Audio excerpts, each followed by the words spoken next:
Media वाले अपने television पे 24 घंटा नफरत फैलाते हैं, कहते हैं भैया देखो इसने उसको मार दिया, उसने इसको मार दिया, ये उस धर्म का है, यहां चला दिया, यहां पीट दिया, यहां काट दिया। सरकार नरेंद्र मोदी की नहीं है, गलतफहमी में मत रहिए। नरेंद्र मोदी जी की सरकार नहीं है, अदानी और अंबानी की सरकार है। मगर थोड़ा सा टीवी पे यात्रा भी दिखा दिया करो। अच्छा 24 घंटे नहीं, 24 आवर्स न्यूज नहीं, 2-3 मिनट तो दिखा दिया करो। अब देखो क्या कह रहे हैं, अब कह रहे हैं मुझे चिट्ठी लिखी होम हेल्थ मिनिस्टर ने, राहुल जी कोरोना वापस आ गया है, कोविड वापस आ गया है, यात्रा को बंद कीजिए। अब क्या कर रहे हो? कहते हैं पकोड़े तल रहे हैं। स्मॉल और मीडियम बिजनेस चलाने वालों को खत्म करने के लिए नोटबंदी और जीएसटी लागू की गई, सारा का सारा बर्बाद हो गया, खत्म हो गया। आप पूछिए इस यात्रा में, आप पूछिए किसी से पूछिए, क्या इस यात्रा में आपसे आपका धर्म पूछा गया? क्या इस यात्रा में आपकी जात पूछी गई? क्या आपको धमकी दी गई? क्या आपको मारा गया? नहीं। एक महीने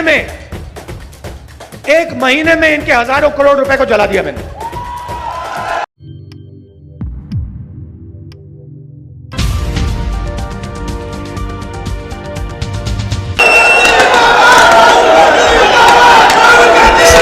नफरत की बाजार, कांग्रेस मोहब्बत की दुकान, उसी नफरत की बाजार में ये हजारों साल से कोशिश कर रहे हैं। भाइयों और बहनों, ये लड़ाई नई नहीं है। ये मत सोचिए कि कांग्रेस पार्टी और बीजेपी के बीच में लड़ाई चल रही है ना, ये इस धरती पर हजारों सालों से यही लड़ाई चल रही है। वो नफरत फैलाते हैं, हम मोहब्बत फैलाते हैं। वो हिंसा करते हैं, वो हिंसा फैलाते हैं, हम अहिंसा फैलाते हैं। वो डरते हैं, हम नहीं डरते हैं। यह फर्क है। अब देखिए, जब भी हमारी सरकार होती है, हम डर को मिटाने की कोशिश करते हैं। नहीं नहीं नहीं नहीं, नफरत की झोपड़ी में आग नहीं लगाई। हम आग लगाने का काम कभी नहीं कर सकते हैं। हां, नफरत भाई, नफरत मोहब्बत से ही कटती है। नरेंद्र मोदी जी ने 6, 7, 8 साल हजारों करोड़ रुपए मुझे और कांग्रेस पार्टी को बदनाम करने में लगा दिए। मैंने एक शब्द नहीं बोला। एक महीने में इनके हजारों करोड़ रुपए को जला दिया मैंने।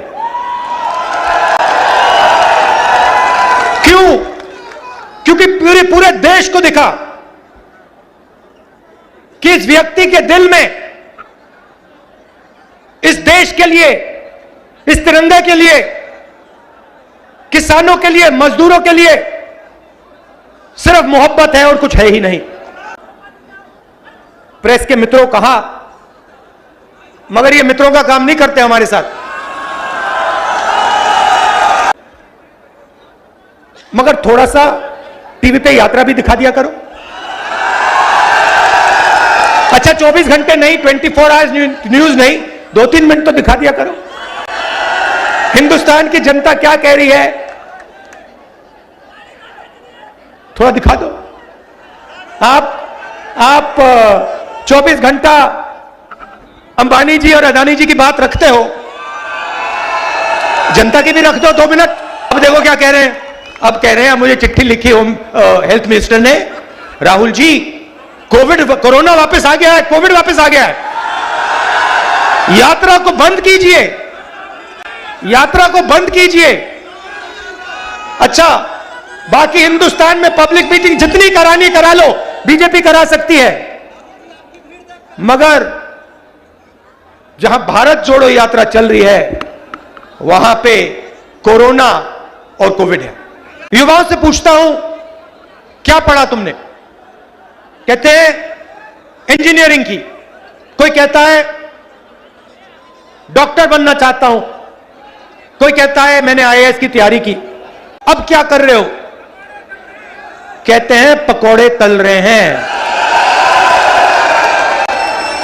पकोड़े तल रहे हैं, मिर्ची के पकोड़े, प्याज के पकोड़े। उबर गाड़ी चला रहे हैं। जैसे मैंने कहा ना, इनके पीछे लगाम लगी है, वैसे ही लगाम प्रधानमंत्री जी के पीछे भी लगी हुई है। सरकार नरेंद्र मोदी की नहीं है, गलतफहमी में मत रहिए। नरेंद्र मोदी जी की सरकार नहीं है, अदानी और अंबानी की सरकार है। आप किसी भी छोटे व्यापारी से पूछ लो, वो आपको बता देगा नोटबंदी क्यों की गई, गलत जीएसटी क्यों लागू की गई। छोटे व्यापारियों को, स्मॉल और मीडियम बिजनेस चलाने वालों को खत्म करने के लिए नोटबंदी और जीएसटी लागू की गई। और यहां पे आपको फरीदाबाद में सबसे बेहतर मालूम है, क्या सपना देखा था आपने, क्या सपना देखा था मैन्युफैक्चरिंग सेंटर का, चाइना के साथ कंपटीशन का सपना आपने देखा, सारा का सारा बर्बाद हो गया, खत्म हो गया। जब चाइना का कोई युवा बीजिंग की दुकान में जाके शर्ट खरीदे, उसके पीछे लिखा हो मेड इन फरीदाबाद। वो पूछे भैया ये फरीदाबाद क्या है, ये कौन सी जगह है। ये था सपना आपका, सारा का सारा बर्बाद हो गया, खत्म हो गया। चलने से पहले मैंने सोचा था, कन्याकुमारी से शुरू करने से पहले मैंने सोचा था पूरे देश में नफरत है, मैं घबराया हुआ था। मगर कन्याकुमारी से जब निकला, मुझे एक बात पता लगी, नफरत नहीं है इस देश में, सिर्फ मोहब्बत है। नफरत सिर्फ मीडिया वाले दिखाते हैं, मैं बता रहा हूं। सिर्फ मीडिया वाले अपने टेलीविजन पे 24 घंटा नफरत फैलाते हैं, कहते हैं भैया देखो इसने उसको मार दिया, उसने इसको मार दिया, ये उस धर्म का है, यहां जला दिया, यहां पीट दिया, यहां काट दिया। हिंदुस्तान में ये नहीं हो रहा है। चुने हुए लोग नफरत फैला रहे हैं, मगर हिंदुस्तान का आम नागरिक, हिंदुस्तान का आम किसान, हिंदुस्तान का युवा मोहब्बत की बात कर रहा है, एक साथ चलने की बात कर रहा है, हाथ मिलाकर आगे बढ़ने की बात कर रहा है। आप पूछिए इस यात्रा में, आप पूछिए किसी से पूछिए, क्या इस यात्रा में आपसे आपका धर्म पूछा गया, क्या इस यात्रा में आपकी जात पूछी गई, क्या आपको धमकी दी गई, क्या आपको मारा गया? नहीं, सिर्फ मोहब्बत और इज्जत। और इस यात्रा में कोई गिरता है, अगर इस यात्रा में कोई गिरता है, भीड़ में गिर जाते हैं लोग, तो एकदम सारे के सारे लोग बिना पूछे एकदम उस व्यक्ति को उठा लेते हैं। हमारे पीसीसी प्रेसिडेंट से आप पूछ लीजिए, कल ये गिरे, मैंने देखा जैसे ही ये गिरे 5 लोगों ने इनको उठा दिया। किसी ने ये नहीं पूछा भैया तुम्हारा धर्म क्या है, तुम्हारी जात क्या है, तुम अमीर हो या गरीब हो, स्त्री हो या पुरुष, नहीं, एकदम उठा लिया। तो यही है हिंदुस्तान। और यह यात्रा बेरोजगारी के खिलाफ है, महंगाई के खिलाफ है, डर के खिलाफ है और नफरत के खिलाफ है।